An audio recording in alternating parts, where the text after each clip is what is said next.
Hello students, last लेक्चરમાં આપણે સહસંયોજક બંધમાં ionic લાક્ષણિકતાની ચર્ચા બંધની ધ્રુવીયતાના આધારે એટલે કે દ્વિધ્રુવીય ચાક માત્રા માપીને કરી.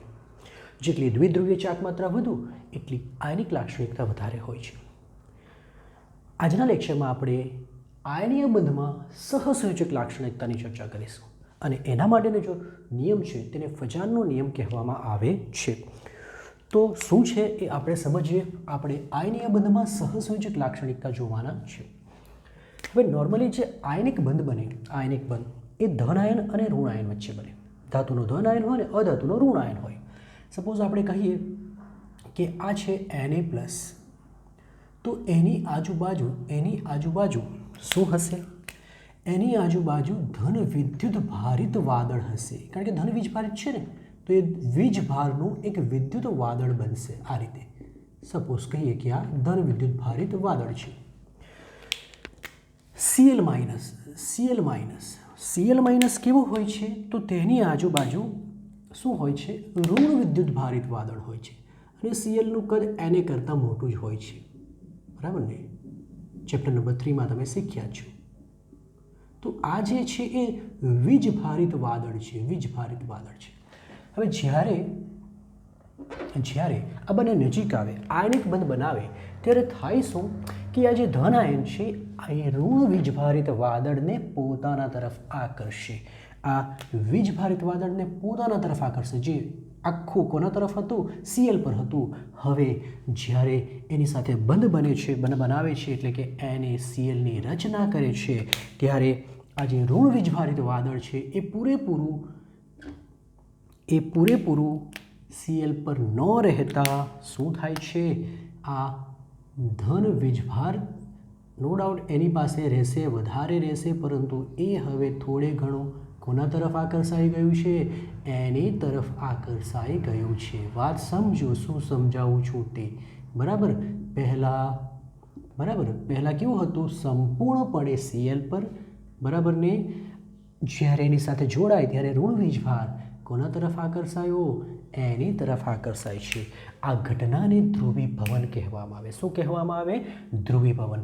અને જ્યારે આયનીય સંયોજનમાં ધ્રુવીભવન જેટલું વધારે હોય એટલી સહસંયોજક લાક્ષણિકતા એટલી જ વધુ આવે. તો લખીશું આપણે કે આયનીય સંયોજનમાં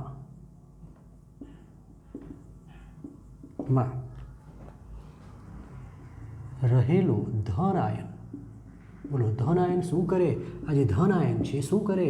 ઋણ આયનના ઋણ વીજભારિત વાદળને પોતાના તરફ આકર્ષે. ધન આયન એ ઋણ આયનના ઋણ વીજભારિત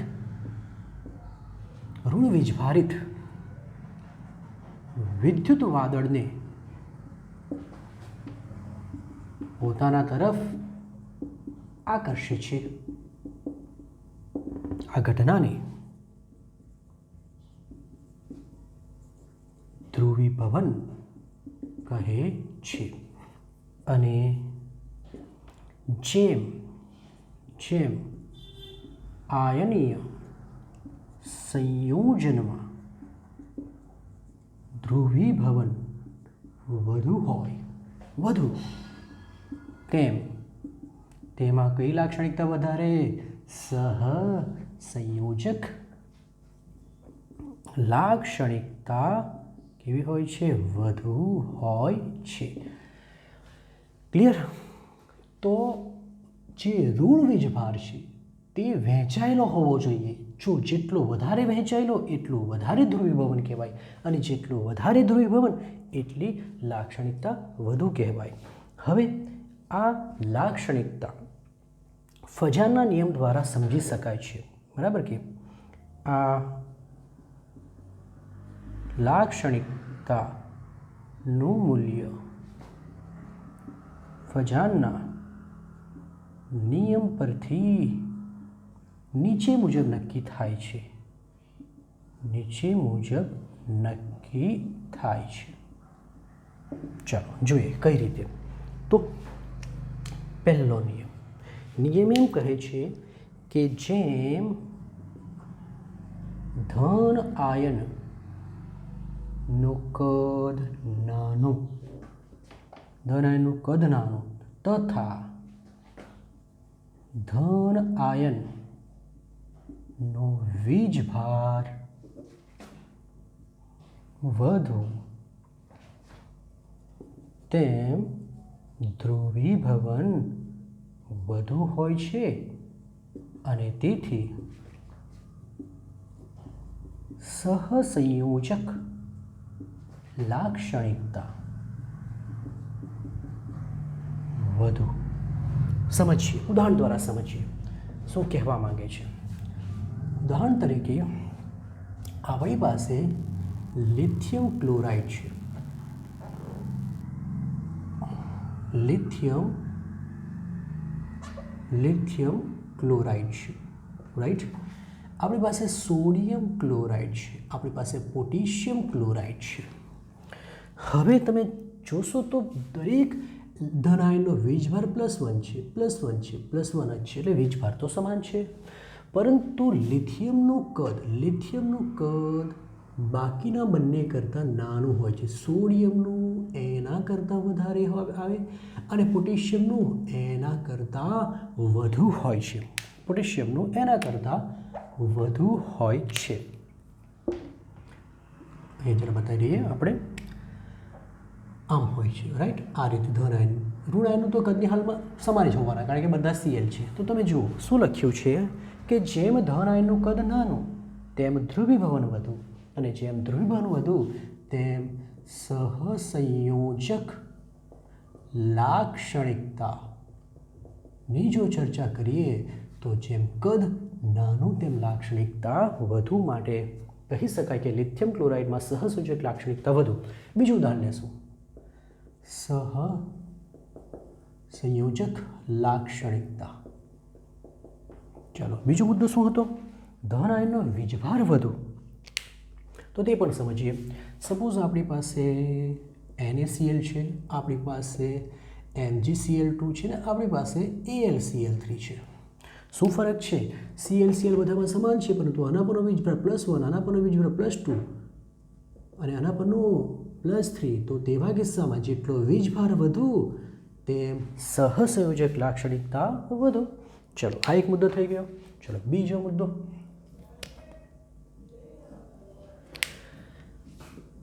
જેમ ઋણ આયનનું કદ વધુ અને ઋણ વીજભાર વધુ તેમ તેનું ધ્રુવીભવન વધુ થાય, એટલે સહસંયોજક લાક્ષણિકતા વધુ ઉદ્ભવે. ચલો, એ પણ જોઈએ. ઉદાહરણ લઈએ. સહસંયોજક લાક્ષણિકતા.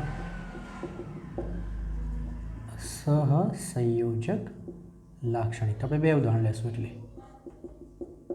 ચલો જુઓ. ઋણ આયનનું કદ વધુ. દાખલા તરીકે આપણી પાસે NaF છે, NaCl છે, NaBr અને NaI. તો બોલો, Fનું તો કદ ખૂબ નાનું હોય, પછી Cl આવે, પછી Br અને પછી I આવે, એટલે આઈનું કદ વધારે. જેટલું આઈનું કદ વધે એટલું એનું ધ્રુવીભવન વધારે, અને ધ્રુવીભવન વધારે તો આઈની લાક્ષણિકતા વધતી જાય છે. બરાબર, આઈની કદ વધારે તેમ. બીજું કે આપણી પાસે NaF છે અને બીજી બાજુ Na2O છે.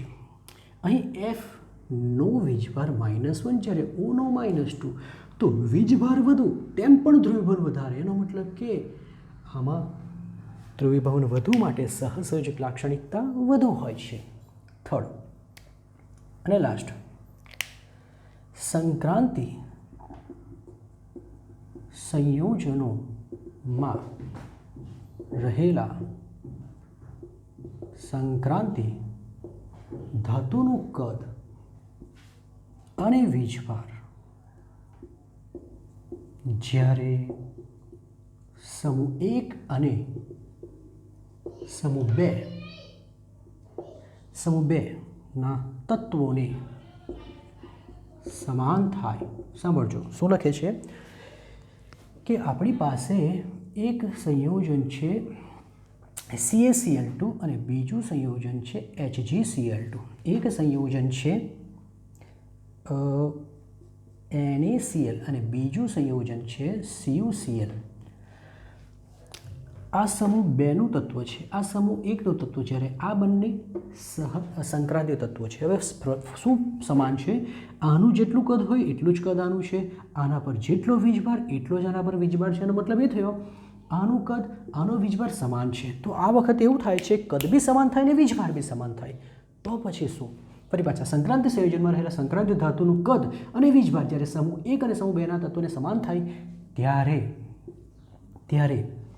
n-1 d10 NS0 ઇલેક્ટ્રોન રચના ધરાવતા સંયોજન ધરાવતા તત્વમાં સહસંયોજક લાક્ષણિકતા વધુ હોય છે. એટલે એમ કહેવા માંગે છે કે બધું સમાન છે તો પછી કોની વધારે? તો આની ઇલેક્ટ્રોન રચના આના જેવી છે માટે એની લાક્ષણિકતા વધુ. તે રીતે આની સીયુની ઇલેક્ટ્રોન રચના આના જેવી છે એટલે જેની ઇલેક્ટ્રોન રચનામાં ડી કક્ષક સંપૂર્ણ ભરેલી હોય એમાં સહસંયોજક લાક્ષણિકતા વધુ હોય છે. સહસંયોજક લાક્ષણિકતા વધુ. તો આ ખૂબ અગત્યનો છે. કોપી કરો. નેક્સ્ટ સિદ્ધાંત ખૂબ અગત્યનો સિદ્ધાંત છે વેલેન્સ શેલ ઇલેક્ટ્રોન પેર રિપલ્સન સિદ્ધાંત. એટલે કે વેલેન્સ મીન્સ સંયોજકતા, શેલ મીન કોષ, ઇલેક્ટ્રોન, પેર મીન્સ યુગ્મ અને રિપલ્શન મીન્સ અપાકર્ષણનો સિદ્ધાંત. ઓકે, આપણે VSEPR બરાબર સિદ્ધાંત કહીશું. હવે આ સિદ્ધાંત શાના માટે? તો લુઈસ બંધારણની મર્યાદા એ હતી કે એ અણુના આકાર વિશે કોઈ માહિતી આપતો નહીં.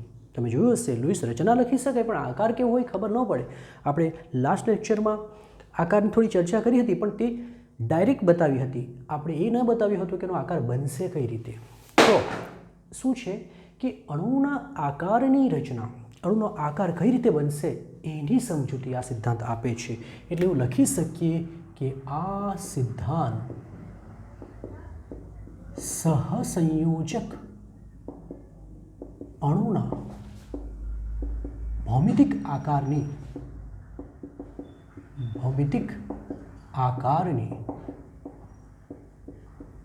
સમજૂતી આપે છે.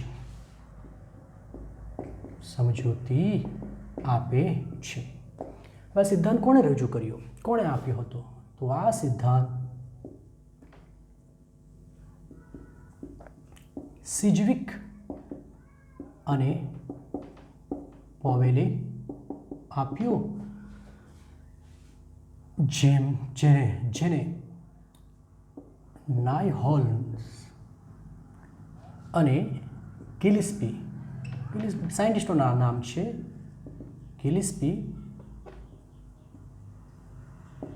ગિલિસ્પીએ સુધારા સ્વરૂપે રજૂ કર્યું. સુધારા રૂપે રજૂ કર્યું. મતલબ સિદ્ધાંત આપ્યો તો સિજવિક અને પવેલે હતો પરંતુ એમાં થોડા સુધારા વધારા આ બે નાયલહોમ્સ અને ગિલિસ્પી નામના સાયન્ટિસ્ટે કર્યો હતો. તો સિદ્ધાંતના મુદ્દાઓ આપણે જોશું. આ સિદ્ધાંત એક લીટીનો તો નથી, ઘણા બધા મુદ્દાઓ છે. તો સિદ્ધાંત એમ કહે છે કે કોઈ પણ અણુનો આકાર કેવો હશે કોના પર આધાર રાખે? તો અણુના મધ્યસ્થ પરમાણુમાં રહેલા ઇલેક્ટ્રોન યુગ્મની સંખ્યા પર. શબ્દ સમજજો. આ સિદ્ધાંત મુજબ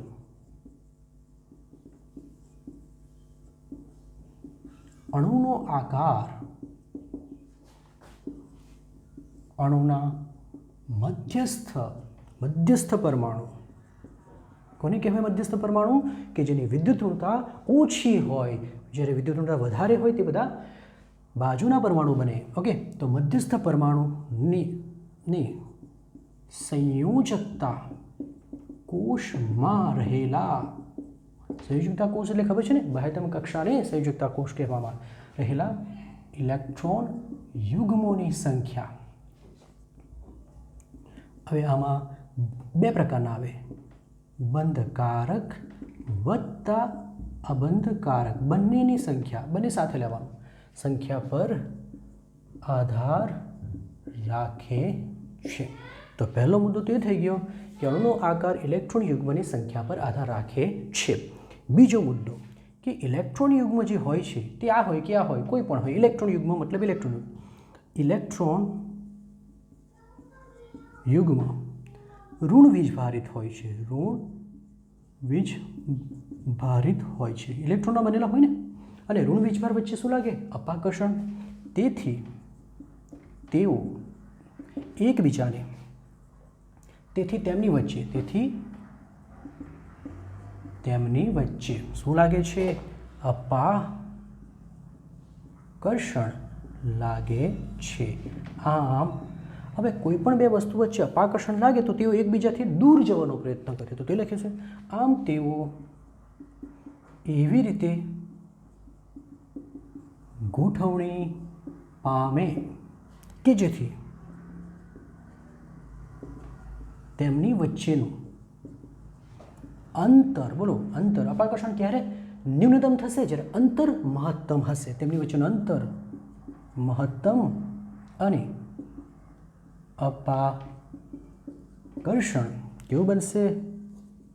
ન્યૂનતમ બને. તો બે મુદ્દા થયા. પ્રથમ મુદ્દો એમ કહે કે અણુનો આકાર ઇલેક્ટ્રોન યુગ્મની સંખ્યા પર આધાર રાખે. બીજો મુદ્દો એમ કહે કે આ ઇલેક્ટ્રોન યુગ્મ હોય તે ઋણ વીજભારિત હોય, ને ઋણ વીજભારિત હોય માટે એકબીજા પર શું લગાવે? અપાકર્ષણ લગાવે. અને તેથી એવી રીતે ગોઠવાય કે જેથી કરી તેઓ એકબીજાથી શક્ય એટલા શું રહે? દૂર રહે. હવે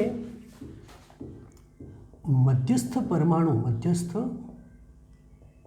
પરમાણુની સંયોજકતા કોષને ગોળાકાર સ્વીકારેલી છે. ગોળાકાર સ્વરૂપે લેવામાં આવે. ગોળાકાર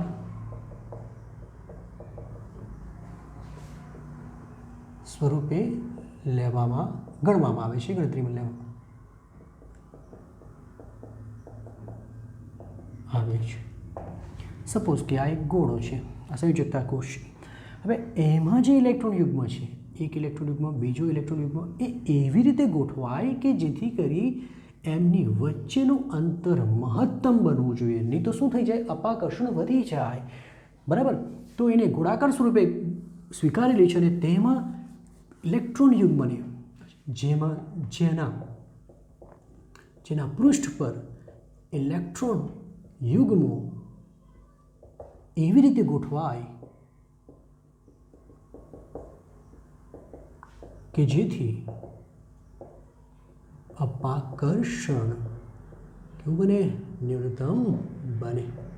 તો ત્રીજો મુદ્દો થયો. ચોથો મુદ્દો એ છે કે ઘણા બધા અણુ એવા હોય છે કે જેમાં દ્વિબંધ બી હોય છે. તો તેનો આકાર કેવી રીતે નક્કી કરવાનો? તો એ કહે છે બહુબંધો, દ્વિબંધ હોય કે ત્રિબંધ, બહુબંધોને એકલ બંધ તરીકે જ ગણતરીમાં લેવામાં આવે છે. મતલબ એને પણ જાણે કે એકલ બંધ હોય એ જ રીતે ટ્રીટ કરવામાં આવે છે અને તે રીતે ગણતરીમાં લેવામાં આવે છે. પાંચમો મુદ્દો, આપણી પાસે બે પ્રકારના ઇલેક્ટ્રોન યુગ્મ છે, એક બંધકારક અને એક અબંધકારક. તો આ બંધકારક અને અબંધકારક ઇલેક્ટ્રોન યુગ્મમાંથી પરમાણુ પર, એટલે કે આ સંયોજકતા કોષના પૃષ્ઠ પર આપણે ગોળાકાર સ્વીકારેલી ને, તે પૃષ્ઠ પર વધારે જગ્યા કોણ રોકે? તો એમાં એવું હોય છે કે અબંધકારક ઇલેક્ટ્રોન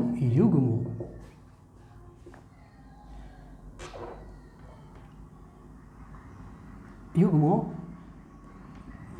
સંયોજકતા કોષના પૃષ્ઠ પર, એવું પણ લખી શકો તમે, મધ્યસ્થ પરમાણુના પૃષ્ઠ પર, એવું પણ લખી શકો. સંયુક્તા કોષના પૃષ્ઠ પર વધુ જગ્યા રોકે છે. કારણ શું છે? તો કારણ એવું છે કે અબંધકારક ઇલેક્ટ્રોન યુગ્મો વચ્ચે અપાકર્ષણ સૌથી વધુ હોય છે, કારણ કે અબંધકારક ઇલેક્ટ્રોન યુગ્મો વચ્ચે સૌથી વધુ શું લાગે? અપાકર્ષણ લાગે છે. તો આપણે જો અપાકર્ષણનો જો ક્રમ જોતો હોય તો પ્રથમ સૌથી વધુ અપાકર્ષણ આવશે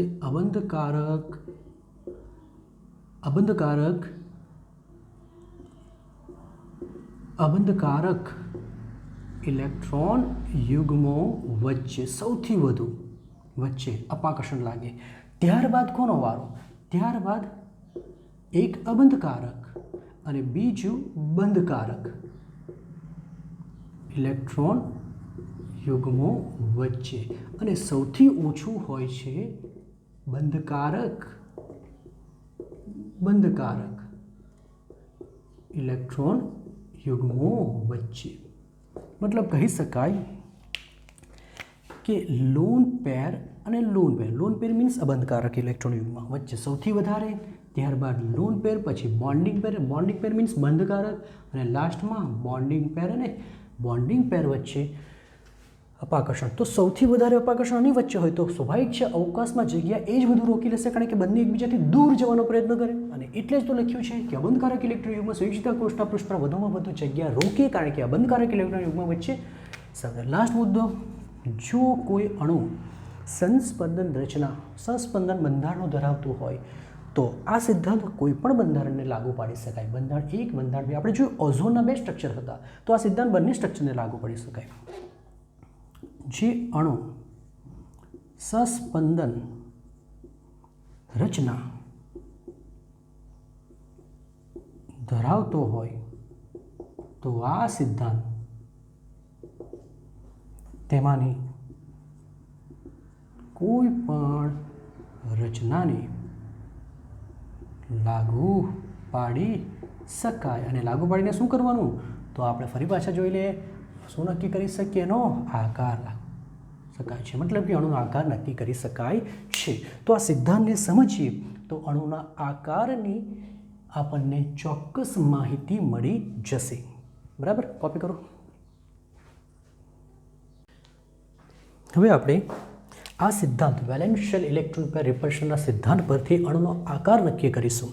અને આ આકાર 2 પ્રકારના અણુની રીતે ચર્ચા કરીશું. 2 પ્રકાર એટલા માટે કહ્યું છે, અહીં પ્રથમ પ્રકાર એવો છે કે એવા અણુ લીધા છે કે જેના મધ્યસ્થ પરમાણુ પાસે અબંધકારક ઇલેક્ટ્રોન ન હોય.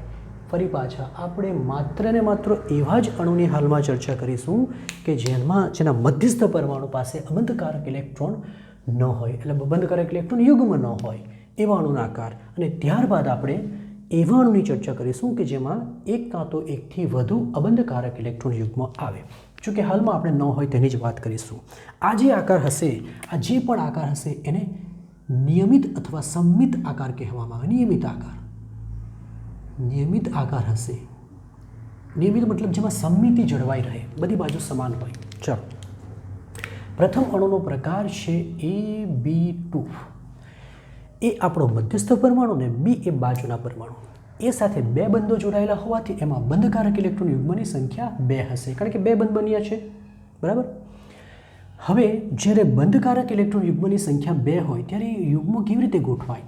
તો સિજ્વિક અને પોવેલના નિયમ અનુસાર આ યુગ્મો એ રીતે ગોઠવાશે કે જેથી તેમની વચ્ચે મહત્તમ અંતર બને અથવા તો ન્યૂનતમ અપાકર્ષણ. તો તમે જ વિચારો, આ એક ઇલેક્ટ્રોન યુગ્મ છે.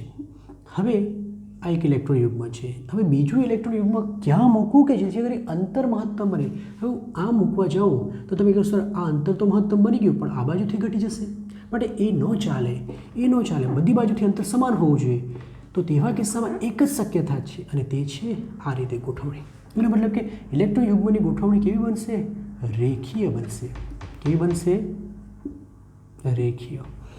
ખાસ વાત એ છે કે જ્યારે બંધકારક ઇલેક્ટ્રોન યુગ્મની સંખ્યા 2 હોય ત્યારે એનું સંકરણ, આ સંકરણ વિશે ચર્ચા પછી કરવાના છે, છતાં પણ આપણે લખીશું હાલમાં sp થાય.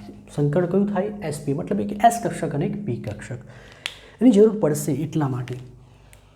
તો ઇલેક્ટ્રોન યુગ્મ આ રીતે ગોઠવાય તો અણુનો આકાર પણ એના પરથી જ નક્કી થશે. એટલે કે અણુનો આકાર બની ગયો રેખીય, અને રેખીય અણુમાં બંધ કોણ હંમેશા 180 ડિગ્રી હોય છે. તો આ તમને ખ્યાલ હોવો જોઈએ. ઉદાહરણ તરીકે BeCl2, ZnCl2, HgCl2 આ એના ઉદાહરણો છે. ચાલો બીજો પ્રકાર લઈ લઈશું આપણે, AB3. બીજો પ્રકાર આપણે લઈ લીધો કયો? AB3. તો AB3 મતલબ 3 બી જોડાયેલા છે, એનો મતલબ કે 3 બંધકારક ઇલેક્ટ્રોન યુગ્મ હશે. અને 3 બંધકારક ઇલેક્ટ્રોન યુગ્મ કઈ રીતે ગોઠવાઈ શકે? જેથી કરી એકબીજાથી મહત્તમ અંતરે રહે. તો તમે જ વિચારો, એક અહીં હોય, બીજો આમ રાખીએ ને ત્રીજો આમ રાખીએ તો ન ચાલે, કારણ કે આ અંતર વધારે ને આ અંતર ઓછું. એવું ન હોવું જોઈએ, બધી બાજુથી અંતર સમાન હોવું જોઈએ. તો તેવા કિસ્સામાં આપણે માત્ર ને માત્ર આ રીતે જ રચના કરી શકીએ. એટલે કે અહીં ઇલેક્ટ્રોન યુગ્મની ગોઠવણી સમતલીય ત્રિકોણ સ્વરૂપે થાય છે. 3 યુગ્મ હોવાથી સંકરણ કયું થશે? તો અહીં સંકરણ એક s અને 2 p કક્ષક લેવાની, એટલે sp2 થશે. હવે જો ઇલેક્ટ્રોન યુગ્મ આ રીતે ગોઠવાય તો અણુનો આકાર પણ એના પરથી જ નક્કી થાય છે. અને તે અણુનો આકાર આ રીતે હોય છે. સમતલીય ત્રિકોણનો મતલબ થાય કે 3 બી પરમાણુ એક જ સમતલમાં હોવા જોઈએ. જેમ કે આ રીતે આપણે એક પેજ મૂકી દઈએ તો આમાંથી પસાર થવું જોઈએ, આમાંથી પણ પસાર થવું જોઈએ, આમાંથી પણ પસાર થવું જોઈએ. આ બંધકોણ હંમેશા 120 ડિગ્રી હોય છે. આકાર કેવો છે? સમતલીય ત્રિકોણ. એના ઉદાહરણોમાં આવી શકે BF3 આવી શકે, AlCl3 આવી શકે, બરાબર. નોર્મલી સમૂહ 13ના સંયોજનો આ પ્રકારના આકાર ધરાવે છે. નેક્સ્ટ હવે આપણે લઈ લઈશું AB4, બરાબર. AB4 અણુનો આકાર કેવો હશે? ચલો, ઇલેક્ટ્રોન યુગ્મની સંખ્યા કેટલી થઈ ગઈ? 4. એનો મતલબ સંકરણ કયું થવાનું? ચલો સંકરણ ઉમેરતા જાઓ, બરાબર. S તો એક જ આવે, P થઈ ગયા 3, એનો મતલબ કે સંકરણ sp3. ચલો 4ની ગોઠવણી કઈ રીતે થાય? તો 4ની ગોઠવણી આ રીતે થશે. આ તમને આકાર, આ ત્રિપરિમાણીય આકાર છે, સમચતુષ્ફલકીય આકાર છે. હાલમાં એવું લાગતું હશે કે આ વધારે લાંબો દેખાય ને ટૂંકો દેખાય, પરંતુ આ ત્રિપરિમાણીય છે, 3D ફોર્મેટ છે. અને 3D ફોર્મેટને ત્રિપરિમાણમાં જોઈએ તો જ ખ્યાલ આવે આપણને, બરાબર. ચાલો, આકાર કયો કીધો? સમચતુષ્ફલકીય. તો અણુ પણ એ જ આકારે ગોઠવાયેલા હોય છે, બરાબર, આ રીતે. અને આકારની વાત કરીએ તો એ આ રીતે આકાર ધરાવે, જેમાં બંધકોણ 109.5 ડિગ્રી હોય છે. સમચતુષ્ફલકીય. એના ઉદાહરણોની ચર્ચા કરીએ તો CH4 આવશે, CCl4 આવે, NH4+ આવે. ઓકે, પહેલાં આટલું કોપી કરું. નેક્સ્ટ લેશું આપણે AB5. AB5નો મતલબ કે 5 બંધકારક ઇલેક્ટ્રોન યુગ્મ હશે. અને 5 બંધકારક ઇલેક્ટ્રોન યુગ્મ હોય તો સંકરણ કયું થશે? તો હવે સંકરણ sp તો 3 જ આવે, 3p કક્ષક કરતાં વધુ ન હોય, પરંતુ આપણે 5 છે જોઈએ તો એક s, 3p અને પછી એક d લેવાની, તો sp3d સંકરણ થાય. હવે 5 ઇલેક્ટ્રોન યુગ્મની ગોઠવણી કઈ રીતે થાય? તો આ વધારે અગત્યનું છે. જો એમાંથી જે 3 ઇલેક્ટ્રોન યુગ્મ હોય તે આ રીતે એક સમતલમાં છે, એક સમતલમાં છે. આ આપણને આડું બતાવ્યું છે, પણ સમજો તો આ રીતે છે. અને બાકીના જે 2 હોય તે બરાબર આ સમતલની ઉપર અને નીચે હોય છે. તો આ જે છે 3 એ એક સમતલમાં છે, જ્યારે આ જે 2 છે એ આ સમતલને લંબ ઉપર અને નીચે હોય છે. આનો આકાર છે ત્રિકોણીય દ્વિપિરામિડલ. તો એના પરથી અણુ કેવી રીતે આકાર ધરાવશે? અણુનો આકાર પણ એવો જ હશે. ફરી પાછા આ એક સમતલમાં બી અને બી. તો જો એ કેવી રીતે છે? આ એક સમતલ છે, આ એક સમતલ છે, રાઈટ. એક એક્ઝેટ એની ઉપર છે અને બીજો એની નીચે એને લંબ હોય છે. તો આ રીતે હોય છે, બરાબર, આ રીતે હોય છે. હવે શું કરવાનું? આપણે આને આની સાથે જોડી દઉં, આને આની સાથે જોડી દઉં અને આની સાથે જોડી દઉં. તો જુઓ તમને એક પિરામિડ જેવો દેખાશે જેનું તળિયું ત્રિકોણ આકારનું છે, બરાબર. આપણે આને ડોટ ડોટ ડોટ બતાવી દઈશું, બરાબર. અને નીચે એક બીજો પિરામિડ બની શકે. આ જોડી દઉં, આ જોડી દઉં અને આ જોડી દઉં તો બીજો પિરામિડ બની ગયો, બરાબર. એનો મતલબ એ છે કે આકાર કેવો છે? ત્રિકોણીય દ્વિપિરામિડલ PCl5 આ પ્રકારનો આકાર ધરાવે. હવે અહીંયા બંધકોણવાળું બહુ ખૂબ અગત્યનું છે.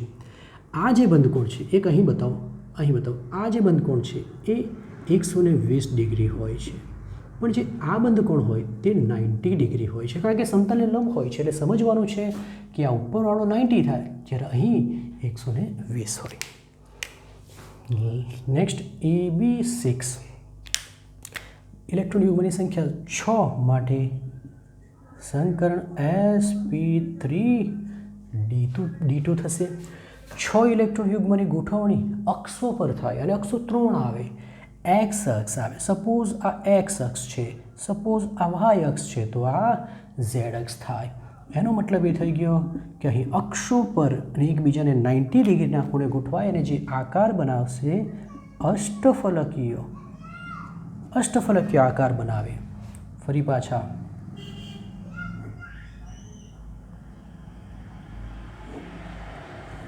બરાબર, અષ્ટફલકીય આકાર બનાવે. થોડો આમ લઈ શકીએ.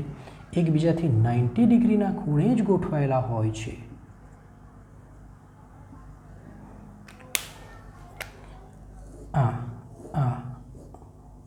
બરાબર. એક સમતલ થઈ ગયું. એક સમતલમાં 4 છે. પછી ઉપરવાળો આની સાથે આની સાથે આની સાથે આની તે રીતે નીચેવાળો પણ આ જ રીતે બધા સાથે બંધો બનાવે. તો અણુનો આકાર કેવો થઈ ગયો? અષ્ટફલકીય. 8 ફલક બનાવે છે. SF6 એનું ઉદાહરણ છે. તો આ રીતે આપણે એવા અણુનો આકાર જોયા કે જેના મધ્યસ્થ પરમાણુ પાસે શું નથી? અબંધકારક ઇલેક્ટ્રોન યુગ્મ નથી. માટે બધા જ આકારો નિયમિત હતા. આ બંધકોણ નિયમિત છે. અહીં બંધકોણની વાત કરીએ તો બધા જ બંધકોણો કેવા હશે? 90, કારણ કે બધા જ બંધો અક્ષો પર ગોઠવાયેલા છે અને બે અક્ષ વચ્ચે ખૂણો કેટલો હોય છે? 90 હોય છે. આના પછી આપણે ચર્ચા કરીશું કે જેમાં અબંધકારક ઇલેક્ટ્રોન યુગ્મ આવે. તો કોપી કરો.